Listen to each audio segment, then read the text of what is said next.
Ye maqaa lama qabdaa? Marroo fi Jawaar. Marroo fi Jawaar jedhamtu. Mee maal hojiin kee?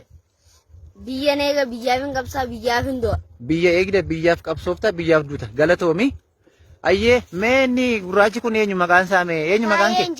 Taayyee jedhamta. Mee maal hojiin kee? Nafxanyaa jala deemeetiin Oromoo fi Abbaa Warrabsaa oolaa. Yaa Rabbi galatoomillee siinin jedhu gaa hojii yaraa qabda. Seenaa yaraa qabda.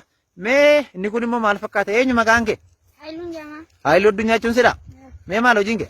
Feesbuuk irratti deemaa caa'u. Facebook irra baatee wacaa oolta? Angahaa biyya tokko taate akkamitti Facebook irra baatee wacaa oolta kun qaanii guddaadha. Mee obboleessa isin immoo eenyu maqaan keessan mee? Abbaa Duulaa. Abbaa Duulaa Gammadaa jechuun isinii? Mee maal hojiin keessan? Gorsaa biyyiiti. Ahaa gorsaa Dooktar Abiyyiiti. Mee maal gorsaa ooltu mee? Hattummaa fi Ayyee? soogummaa fi Ayyee? Acibacibaa. Ahaa aca barbaruu gorsaa oolta?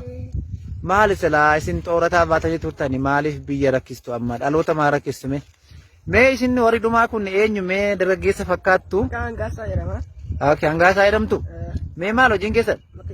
Hojiin koo biyya deemee Oromoo fi Abaa'oo qabsiisa Oromoo arrabsaa. Kana hojiin kee? Ati diyaaspooraa turte bara kaleessa biyya alaatii galtee har'a akkanatti biyyarra deemtee maqaa sabaa yakkuun sirra hin jiraatu ture. Mee waa maraafuu yaadannoo laattaniif galatooma. Isinillee galatooma.